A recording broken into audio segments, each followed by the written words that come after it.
যখন এই নমরুদ, এই জালেম বাদশাহ নমরুদ যখন কোথাও সফর করত, বাহির হতো, তার সঙ্গে 400 থাকতো সৈন্য, সেনা সৈন্য, তার সঙ্গে 4000 সেনা সৈন্য এবং 4000 আত্মীয় স্বজন, বন্ধু বান্ধব, পরিবারজন আরো 4000, আরো সাথে 4000 থাকতো চাকর নাকর, তাদের সেবা যত্ন করার জন্য। এই 12,000 লোক নিয়ে সে সফরে বের হতো। যেখানে যেত তার সঙ্গে 12,000 লোক নিয়ে সে কি হতো, বের হতো। এত বড় ক্ষমতাধারী বাদশাহ, কোথাও বের হলেই এই 12,000 লোক, 4000 সৈন্য, 4000 আত্মীয় স্বজন, বন্ধু বান্ধব, 4000। আলহামদুলিল্লাহিল্লাযী জাআলা আশ-শামসা ওয়াল কমারা বিহুসবান ওয়ান নাজমা ওয়াশ-শাজারা ইয়াসজুদান أفضل زمانا على زمان كما فضل مكانا على مكان وإنسانا على إنسان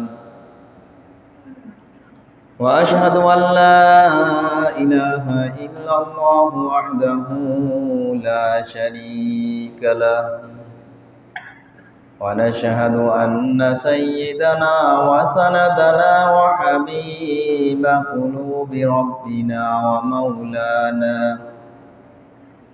ومولانا محمدا عبده ورسوله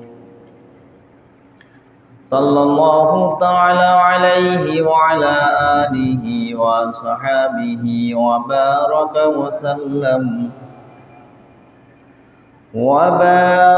وسلم تسليما كثيرا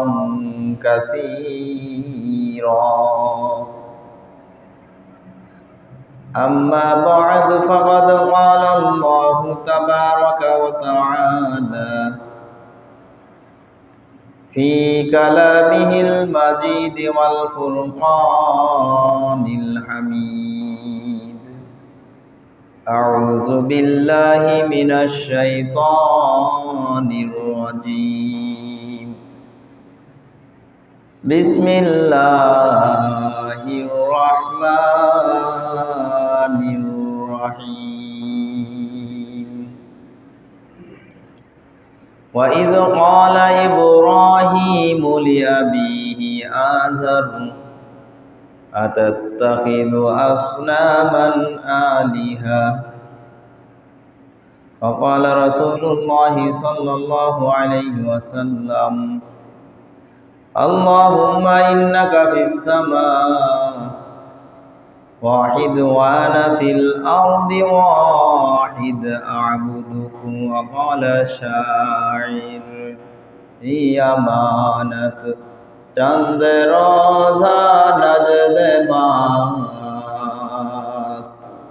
امانت چند روزہ نجد ماست در حقیقت مالک ہر شے خداست ان اللہ ملائکتہ یصلون علی النبی يا أيها الذين آمنوا صلوا عليه وسلموا تسليما اللهم صل على سيدنا ونبينا وشفيعنا وحبيبنا ومولانا محمد صلى الله عليه وعلى آله وصحابه وبارك وسلم আলহামদুলিল্লাহ।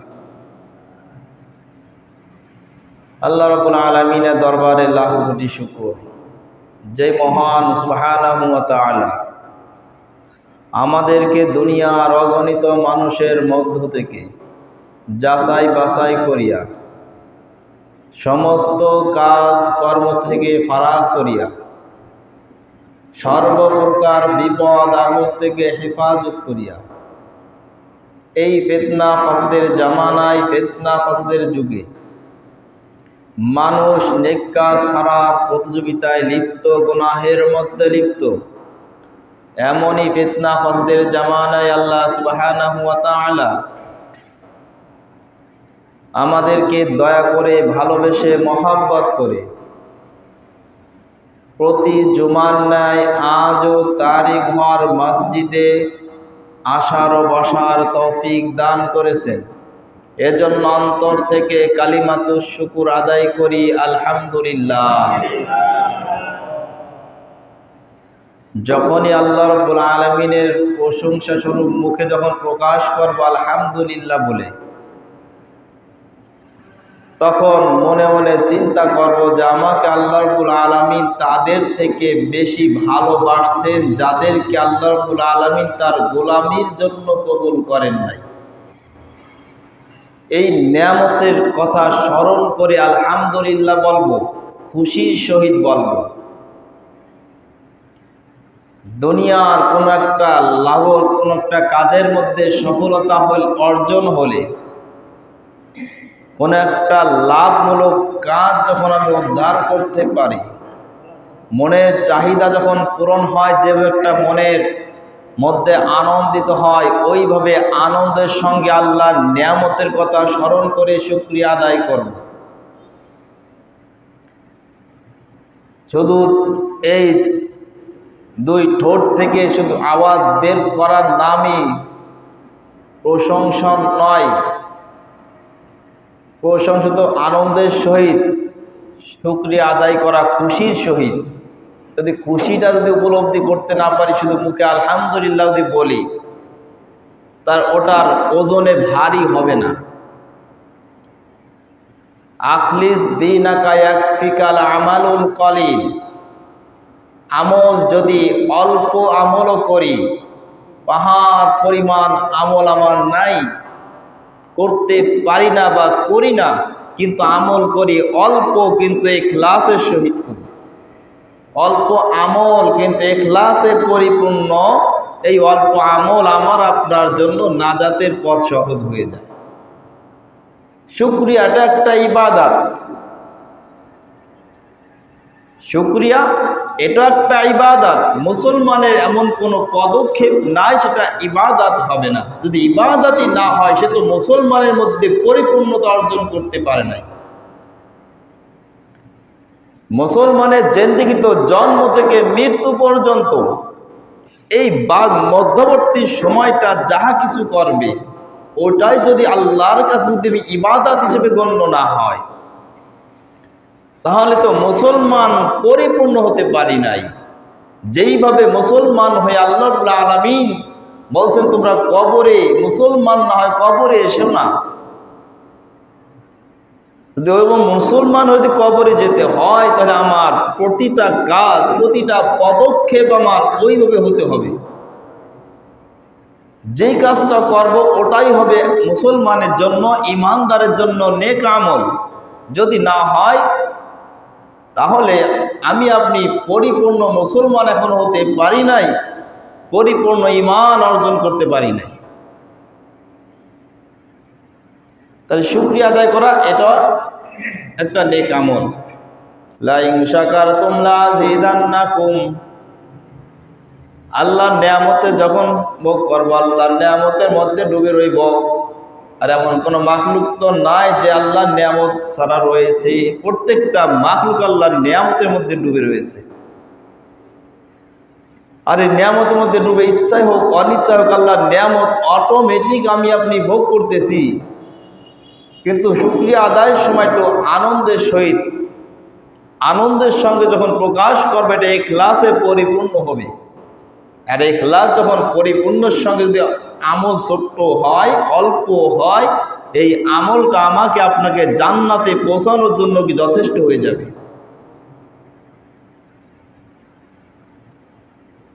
যাক, আল্লাহ রাব্বুল আলামিনের শুকরিয়া সর্ব অবস্থায় করা, এটা ইমানদার মুসলমানের দায়িত্ব, মুসলমানের কাজ। আর মুসলমানের কাজ তো প্রত্যেকটা কাজ হবে নেক আমল। শুকরিয়া করবে নেক আমল, নামাজ পড়বে নেক আমল, ঘুমাইবে নেক আমল, গোসল করবে, ইস্তেঞ্জা জরুরত সারবে, এটাও নেক আমল।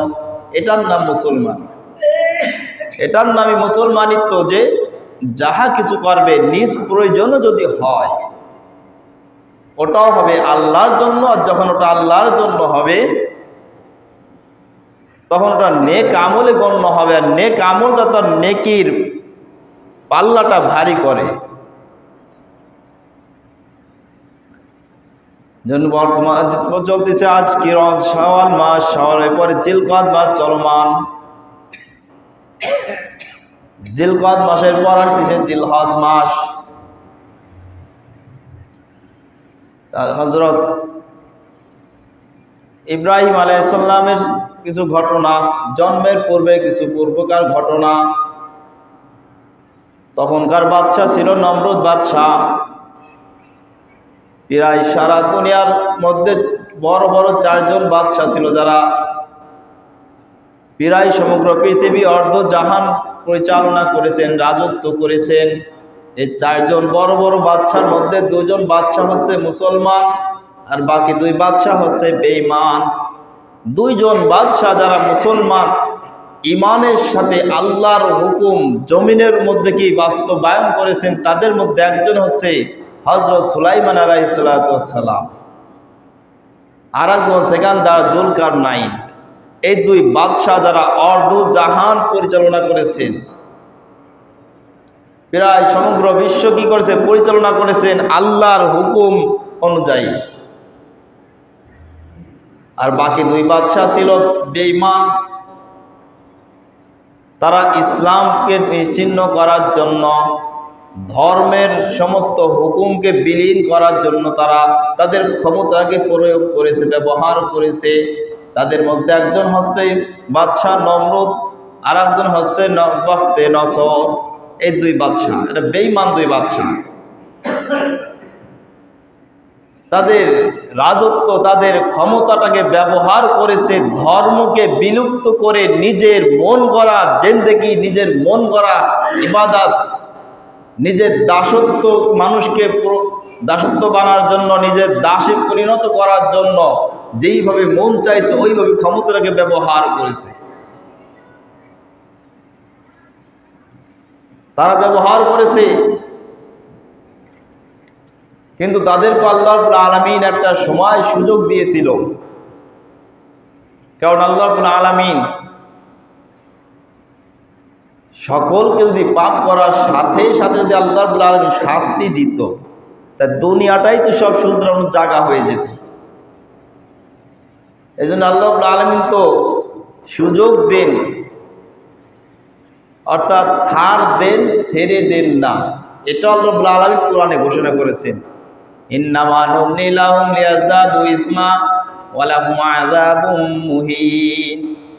আল্লাহ রাব্বুল আলামিন ছাড় দেন কিন্তু কখনো ছেড়ে দেন না। ছাড় সাময়িকভাবে ছাড় পেতে চাই, সাময়িক সময়টা একদিন হতে পারে, 1 বছর হতে পারে, 1 যুগ হতে পারে, 100 বছর হতে পারে, 1000 বছর হতে পারে।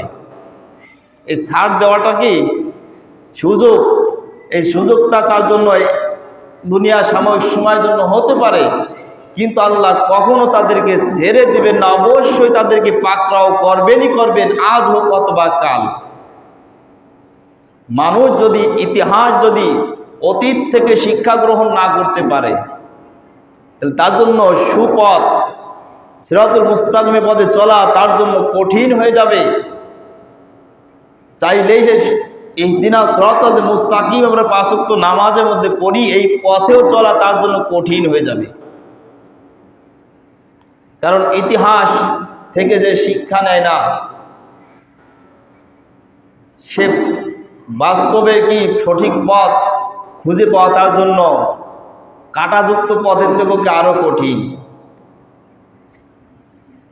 যে তারা ফিরআউন নমরুদ শত শত বছর কি করছে, রাজত্ব চালাইছে, বেঈমানের সঙ্গে ইমানকে ধ্বংস করে, মানুষের ইমানকে হরণ করে, ধর্মের সমস্ত কার্যকলাপকে বিলুপ্ত করে রাজত্ব চালাইছে। শাহেনশাহর সঙ্গে কত দাপটের সঙ্গে চলছে, মানুষকে তাদেরকে খোদাই বলে স্বীকৃতি তারা নিয়ে জোর করে নিয়েছে, স্বীকারোক্তি নিয়েছে। কিন্তু তারপর একটা সময় আল্লাহ তাদেরকে দুনিয়ার থেকে ধ্বংস করে তাদেরকে বিলীন করে দিয়েছে। দুনিয়ার থেকে অপদস্থ হয়ে কঠিন অবস্থায় দুনিয়ার থেকে বিদায় হয়েছে, আর মৃত্যুর পর তো জাহান্নামের আযাব শাস্তি তাদের জন্য অবধারিত। তাহলে এই বাদশা নমরুদ প্রায় অর্ধ জাহান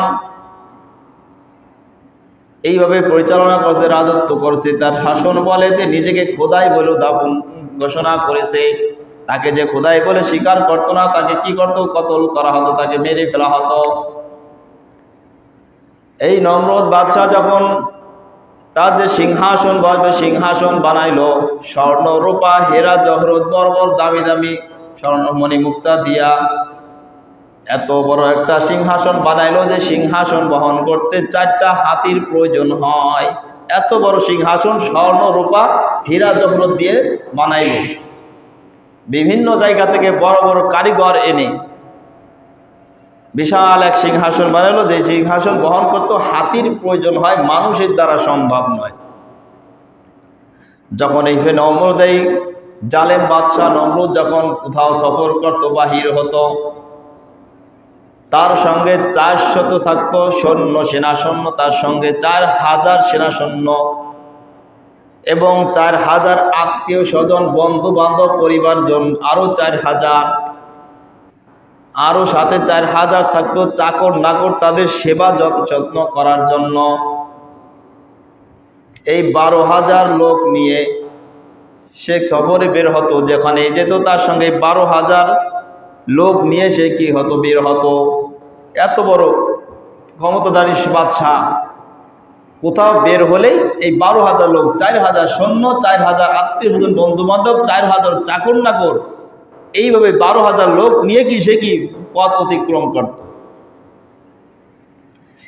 এই ফিরআউন বাদশাহ, এই নমরুদ বাদশাহ তার ক্ষমতার বলে এত বড় বিশাল ক্ষমতার অধিকারী, বিশাল ক্ষমতার অধিকারী হয়ে সে আল্লাহকে ভুলে গিয়ে নিজেকে খোদাই বলে দাবি করল যে আমি খোদা। কারণ সম্পদ যখন দুনিয়াতে বেড়ে যায়, অধিকাংশ মানুষের মধ্যে হিংসা প্রবেশ করে। ইয়াকুমুল হাসাদা ফাইন্নাল হাসাদা ইয়াকুল হাসানাতি কামা তাকুলুন নার। হিংসা এমন একটা জিনিস যা মানুষের নেক আমলকে বরবাদ করে দেয়, ধ্বংস করে দেয়। যেমন এক ফোঁটা আগুন বিশাল এক গোডাউনের কাঠকে পুড়ে ছারখার করে ভস্ম করে দিতে পারে একটা আগুনের ফুলকি। তা হিংসা যদি কোনো মানুষের মধ্যে প্রবেশ করে, হিংসা যদি কোনো মানুষের মধ্যে থেকে যায়, রয়ে যায়, জন্ম নেয়, এই হিংসা তার সব নেক আমলকে বরবাদ করে দেয়, ধ্বংস করে দেয়। যেমন আগুন কাঠকে পুড়ে ভস্ম করে দেয়, হিংসা মানুষের নেক আমল করে ওইভাবে ধ্বংস করে দেয়।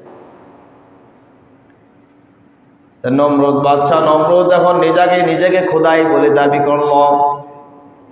খুব দাপটের সঙ্গে জীবন যাপন চলতে লাগলো। দুই বাদশাহ, যেমন বাদশাহ নমরুদ ও বাদশাহ বখতে নসর, দুজনই তো বেঈমান বাদশাহ। দুজনের কাজ ছিল ধর্মের কার্যকলাপকে বিলুপ্ত করা, ধর্মকে ধ্বংস করে দেওয়া। কিন্তু তার মধ্যে নমরুদের একটু কাজ পৃথক ছিল। বখতে নসর মূর্তি পূজা এটাও পছন্দ করতো না। শুধু তার পূজা করো, তাকে খোদাই বলে দাবি করো। কিন্তু নমরুদ বাদশাহ খোদাই দাবি করে, কিন্তু মূর্তি পূজা করতে নিষেধ করে না। বলে তোমরা মূর্তি পূজা করো, এটা হচ্ছে আমার সহায়ক, আমার সহযোগিতা। মূর্তি পূজা করা মানে মূর্তি যত মূর্তি আছে এগুলো আমার সহযোগী, অর্থাৎ তোমরা যদি মূর্তি পূজা করো এটা আমি পূজা পেয়ে গেলাম। নমরুদ ফিরআউন বাদশাহ নমরুদ মূর্তি পূজায় নিষেধ করতো না, উৎসাহিত করত। কিন্তু ধর্মের কাজকে বিলুপ্ত করা দুজনই কাজ ছিল। আর বখতে নসর শুধু তার গোলামি করো, তার দাসত্ব করো, তার হুকুম, তার ইবাদত করো। মূর্তির ইবাদত করলে বখতে নসরের তার দেমাগে বেঁধে যায়, এটা সে অপমানিত বোধ করে। এইভাবে বাদশাহ নমরুদ খুব দাপটের সঙ্গে জীবনযাপন চলতেছে। যখন তার রাজদরবারে উপস্থিত হতো, রাজ্যের সকল মন্ত্রী এমপি যত জ্যোতিষবিদ যত সম্মানী লোক ছিল, প্রত্যেক দিন যখন আসনে বসত খুব সম্বর্ধনার সঙ্গে খুব আনন্দের সঙ্গে তাকে কি করত, গ্রহণ করত। এইভাবে প্রত্যেক দিনের ন্যায় বাদশাহ নমরুদ যখন সিংহাসনে বসলো সকালবেলা, সকলের মুখ খুব বিমর্ষ অবস্থায়, খুব চিন্তিত, মাথার উপর যেন পাহাড় আসমান ভেঙে পড়ার উপক্রম, চিন্তায় বিভোর। প্রতিদিন যেমন খুব আনন্দ উল্লাস নাচ গানকে তাকে গ্রহণ করে, আজ কোনো নাচ গান আনন্দ তো দূরের কথা, সকলের মুখে চিন্তার ছাপ। বাদশাহ নমরুদ এবার সকলকে জিজ্ঞাসা করলো, তোমরা এমন কেন বিমর্ষ অবস্থায় বসে আছো? কি এত চিন্তা?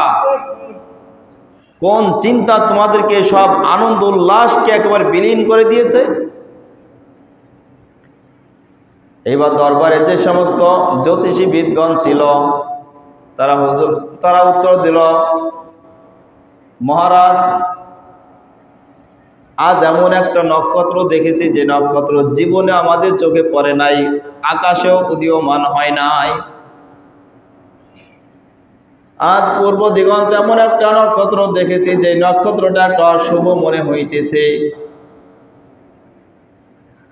বাদশাহ নমরুদ বলল, নক্ষত্র আবার কি অশুভ হতে পারে? জ্যোতিষীবিদগণ বলল, এটা আমাদের সকলেরই একই অভিমত। এই এমন একটা নক্ষত্র জীবনও দেখি নাই, এটাকে দেখে মনে আমাদের সকলের চিন্তা, মনে ভয় যে এই নক্ষত্রটা এমন একটা ইঙ্গিত বহন করে, যে ইঙ্গিতটা হচ্ছে একটা অশুভ ইঙ্গিত, যেটা হচ্ছে আজ 2-3 দিনের মধ্যে পিতার বীর্য কোনো মায়ের গর্ভে প্রবেশ করবে, মাতৃগর্ভে প্রবেশ করবে। যে পিতার বীর্য মায়ের মাতৃগর্ভে প্রবেশ করবে, ওই বীর্য থেকে যে সন্তান দুনিয়াতে আসবে, এই সন্তান আপনার রাজত্বকে, আপনার ক্ষমতাকে ধ্বংস করে দিবে। আমরা এমন একটা আলামত আমরা অনুভব করতে পারছি, সেই ইঙ্গিত এই নক্ষত্র থেকে আমরা কি একটা আভাস পাইতেছি। কথা শুনে বাদশাহ নমরুদ চিন্তিত হয়ে পড়ল। এতদিনকার রাজত্ব, একটা মানুষ এসে আমার রাজত্ব ধ্বংস করে দিবে, এটা হতে পারে না। তাহলে কি করা যায়, তোমরা পরামর্শ দাও। রাজ দরবারের সকলেই বলল, জাহাপনা, আমরা এমন কোনো বিকল্প পথ দেখতেছি না, এটা আপনি ভালো জানেন, কি করা যায়। এবার বাদশাহ নমরুদ সিদ্ধান্ত দিল, তুমি পুরো রাজ্যের মধ্যে সংবাদ ছড়িয়ে দাও যে 1 সপ্তাহের মধ্যে কোনো স্বামী তার স্ত্রীর কাছে যেতে পারবে না, অর্থাৎ সহবাস করতে পারবে না, মিলন হতে পারবে না। 1 সপ্তাহ মিলন থেকে, স্বামী স্ত্রী মিলন থেকে, মিলামিশা থেকে বন্ধ থাকতে হবে। এটা রাজা বাদশাহ নমরুদের হুকুম। যে হুকুম অমান্য করবে তার শাস্তি, তার হচ্ছে মৃত্যুদণ্ড, তার শাস্তি। এইভাবে শুধু যে হুকুম জারি করছে তা নয়, হুকুমটা বাস্তবায়ন করার জন্য যে সমস্ত ঘরে পুরুষ রয়েছে, ওই সমস্ত ঘরেও পাহারাদার লাগিয়ে দিয়েছেন, যেন স্বামী স্ত্রী জানি মিলন হতে না পারে, না জানি কোন পুরুষের বীর্য থেকে কোন মাতৃগর্ভে প্রবেশ করবে, সেই বড় হয়ে সে আমার শত্রু হয়ে আমার রাজত্ব ধ্বংস করে দিবে। অনেক সতর্কতা স্বরূপ বাদশাহ নমরুদ গ্রহণ করল, কিন্তু আল্লাহ যেমন ইচ্ছা, আল্লাহর ইচ্ছার কে দ্বিখণ্ডিত করতে পারে। আল্লাহ তো চাইছে তার বন্ধুকে দুনিয়াতে পাঠাইবে, তার হাবিবকে দুনিয়াতে পাঠাইবে। দুনিয়ার মানুষ যতই তার বিপক্ষ হোক না কেন, কোনো বিপক্ষে হয়ে তার আল্লাহর বিপক্ষ হয়ে কখনো সফলতা অর্জন করতে পারবে না। আল্লাহ চাইছে পাঠাইবে, মানুষ না চাইলেও আসবেই আসবে। এইবার 1 সপ্তাহ ঘোষণা দিল যে কেউ সহবাস করবে না, স্বামী স্ত্রী মিলন হতে পারবে না। দেখা গেল 2-3 দিনের পরে জ্যোতিষীরা আলামত বুঝতে পারল যে আদেশ জারি করা সত্ত্বেও আদেশ কার্যকারী হয় নাই, আদেশ অমান্য হয়েছে। এবার বাদশাহ নমরুদের কাছে খবর দেওয়া হলো, বাদশাহ নমরুদ, আপনার আদেশকৃত হুকুম কোনো কাজে আসে নাই। আপনি যে আদেশ করেছেন, আপনার এই আদেশ লঙ্ঘন করেছে, অমান্য করেছে। এবার কে অমান্য করেছে এটা কিভাবে ধরবে, কিভাবে তাকে সেটা বুঝবে? ধরা ছোঁয়া তো বাইরে, এটা ধরাও যাবে না, বোঝাও যাইবে না। এবার নতুন হুকুম জারি করল, যেহেতু আমার হুকুম অমান্য করেই স্বামী স্ত্রী মিলন হয়েছে, বীর্য মাতৃগর্ভে প্রবেশ করেছে, তাহলে এখন থেকে 1 বছরের মধ্যে যত সন্তান দুনিয়াতে ভূমিষ্ঠ হবে, প্রত্যেক সন্তানকে আতুর ঘরেই মেরে ফেলতে হবে। শত শত বাচ্চা এইভাবে নিষ্পাপ বাচ্চা দুনিয়াতে আসার সঙ্গে সঙ্গে এই বাচ্চা, জালেম বাচ্চা নমরুদের সঙ্গভঙ্গ বাহিনী তারা আতুর ঘরেই মেরে ফেলেছে। আতুর ঘরে মেরে ফেলেছে। এর মধ্য থেকে আল্লাহ রাব্বুল আলামিন যাকে দুনিয়াতে পাঠাইবেন, কত সুকৌশল ভাবে আল্লাহ রাব্বুল আলামিন পাঠাইলেন। হযরত ইব্রাহিম আলাইহিস সালামের পিতা তারিক, ইব্রাহিম সালামের পিতার নামেও কিন্তু দ্বিমত রয়েছে। কোন কোন বর্ণনায় তারিক, কোন কোন বর্ণনায় আজর। কোরআনে আছে ওয়াইদ ক্বালা ইব্রাহিমু লিআবিহি আযার। তাফসিরে আবার রয়েছে আজরকে পিতা পরবর্তীতে তার পিতা যখন মারা যায় তখন চাচা আজর তার দায়িত্ব পালনের ভার বহন করেন। কারণ আরব দেশে তখনকার যুগের প্রচলিত ছিল, পিতা যদি মারা যায় চাচা তার অভিভাবক হয়, চাচা অভিভাবক হইলে চাচাকে বাবা বলা, আব্বা বলা তখনকার সমাজে ওটা নিয়ম ছিল। যাই হোক, দুইটা কথা। একটা কথা যে তার পিতা তারিক আবার চাকরি করত ওই নমরুদের পাহারাদার, বাসার পাহারাদার হিসেবে। ঘটনাক্রমে ওই দিনকে ওই তারিকের বাসার সামনে পাহারাদারের প্রয়োজন হয় নাই। কেন? যে তারিক তো সে ডিউটি পালন করে, রাত্রেবেলা তার রাজার দরবারে পাহারা দেয়, তার রাত্রেবেলা তার তো আর বাসা পাহারা প্রয়োজন নয়, শুধু মহিলাই ঘরে থাকে। এইভাবে সব ঘরে ঘরে পাহারাদার দিলেও তারিকের ঘরের সামনে পাহারাদের প্রয়োজন হয় না, যদি তারিক তো ঘরে রাত্রে ঘুমায় না। আর যখন রাত্রে ঘুমায় না তো ওই ঘরে প্রয়োজনও হয় নাই পাহারা দেওয়ার জন্য। সকলের দায়িত্বের মধ্যে গভীরভাবে কাজ করতেছে। এভাবে রাত যখন গভীর হলো, আল্লাহ রাব্বুল আলামিন ইব্রাহিম আলাইহিস সালামের মাতা এবং তার পিতা যেখানে দায়িত্ব পালন করেন, উভয়ের মধ্যে একটা মিলনের একটা আকাঙ্ক্ষা, গভীর আকাঙ্ক্ষা ভিতরে তৈরি হলো। তারিক ডিউটি পালন করে আর চিন্তা করে, যদি আমি আমার প্রিয়তমাকে এখন কাছে পেতাম। মনের মধ্যে খুব একটা আবেগ তৈরি হয়ে গেল কাছে পাওয়ার জন্য।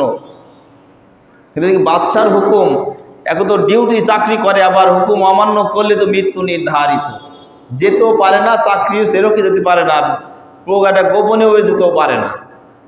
ওদিকে আল্লাহ রাব্বুল আলামিন ইব্রাহিম সালামের মায়ের মনের মধ্যে একটা উতলা ইচ্ছা, আকাঙ্ক্ষা খুব বৃদ্ধি করে দিল, যে আকাঙ্ক্ষার দরুন ঘরে টিকতে পারে নাই। গভীর রাত্রে ঘর ছেড়ে স্বামী যে চাকরি করে নমরুদের দরবারে, ওই দরবারে চলে আসছে। যখন এসে গেটে দেখছে অন্য পাহারাদার স্ব স্থানে কি ঘুমের মধ্যে রয়েছে। যখন ইব্রাহিম সালামের মাতা ওখানে প্রবেশ করল, কেউ দেখলো না, সকলে ঘুমের মধ্যে বিভোর। তার স্বামীকে দেখছে যে একটা রাজার দরবারের দরজার সামনে, যেখানে রাজা বাদশাহ ঘুমায়, সে ঘরের দরজার সামনে পাহারাদার দ্বারা দণ্ডায়মান অবস্থায় ডিউটি পালনে রয়েছে। আর যখন এইভাবে দেখলো, স্বামীর কাছে গেল, স্বামী দেখেও স্ত্রীকে দেখে খুব খুশি, হাতে বাতি রয়েছে। এমন মুহূর্তে পিছন থেকে কে যেন বলল, তারিক তুমি যাও, তোমার স্ত্রী আসছে, পাশের রুমে তোমার স্ত্রীকে নিয়ে তুমি সময় কাটাও, আমি এদিকে দেখছি, কেউ দেখবে না, যাও তুমি যাও। তাহলে এখানে গভীরভাবে যে পাহারাদার রাজা বাদশাহ নমরুদ ঘুমাইতেছে, তার পাশের রুমেই আল্লাহ রাব্বুল আলামিন ইব্রাহিম আলাইহিস সালামের পিতা এবং মাতাকে ওই ঘরেই কি থাকার সুব্যবস্থা সময় করে দিল। আবার কাজ শেষ করে আবার যখন ফিরে আসলো সকলেই ঘুমের মধ্যে, আবার বিভোর ডিউটি পালনের মধ্যে ইব্রাহিম আলাইহিস সালামের মাতা আবার স্বস্থানে বাসায় এসে আবার কি বাসায় ঘুমিয়ে পড়ল। আর ইব্রাহিম সালামের পিতা দায়িত্বে আবার কি দায়িত্ব পালনে রইল। তাই কেউ দেখলো না, বুঝলো না, আল্লাহ রাব্বুল আলামিন সবার চোখকে ফাঁকি দিয়ে এইভাবে কাজ সমাধান করলো। এখন তার বাদশাহ নমরুদ ঘোষণা দিল 1 বছরের মধ্যে যত শিশু বাচ্চা জন্মগ্রহণ করবে প্রত্যেককে কতল করতে হবে। এইভাবে যখন আল্লাহ রাব্বুল আলামিন তার হাবিব ইব্রাহিম আলাইহিস সালাম দুনিয়াতে যখন আসার সময় হলো, ইব্রাহিম আলাইহিস সালামের মাতা ঘর থেকে মাঠ পেরিয়ে এক পাহাড়ে গুহার মধ্যে প্রবেশ করল। কারণ ঘরের মধ্যে যদি সন্তান প্রসব করে, সন্তান ভূমিষ্ঠ হয়, তাহলে এটা গোপন রাখা সম্ভব নয়। আর গোপন যখন থাকবে না, তখন নিশ্চিত বাচ্চাকে মেরে ফেলবে। এই চিন্তা করে যখন প্রসব যন্ত্রণা যখন শুরু হলো, তখন ঘর ছেড়ে মাঠ পেরিয়ে পাহাড়ের গুহার মধ্যে প্রবেশ করলো। এই পাহাড়ের গুহার মধ্যে যাওয়ার পর সন্তান ভূমিষ্ঠ হলো।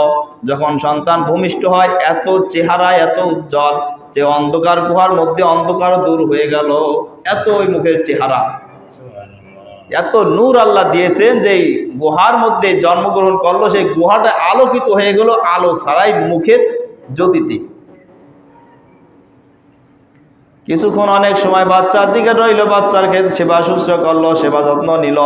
কিন্তু ওখানে তো থাকার জায়গা নয়, বেশি লেট করলেও যখন বাসায় পাবে না, যখন তাকে বাসায় পাইবে না, তখন তো আর একটা বিপদের সম্মুখীন হতে হবে। এই চিন্তা করে ওখান থেকে বাচ্চাকে, ওই শিশু বাচ্চাকে গুহার মধ্যে রেখে যখন বের হয়ে আসবে, গুহার মুখটা অন্য কিছু দিয়ে কোনো মতে মুখটা ঢেকে দিল, যাতে মানুষের চোখ ভিতরে না যায়। কারণ বাচ্চার মুখের যে রৌশনী, মুখের যে উজ্জ্বলতা, মুখের যে নূর, এই নূরের দ্বারা ভিতরে আলোকিত হয়ে গেল। পাশের মানুষ যখন হেঁটে যাবে, তখন ওই নূরের দ্বারা অন্ধকার আলোকিত যখন দেখবে, তখন ওটা দেখার জন্য কৌতূহল ভিতরে জাগবে। এই জন্য এই ভয়ে গুহার মুখটা আটকে দিয়ে চলে গেল, আল্লাহর হাওলা করে দিয়ে, আল্লাহর ভরসা করে, আল্লাহর কাছে রেখে সে নিজ বাড়িতে রওনা করল।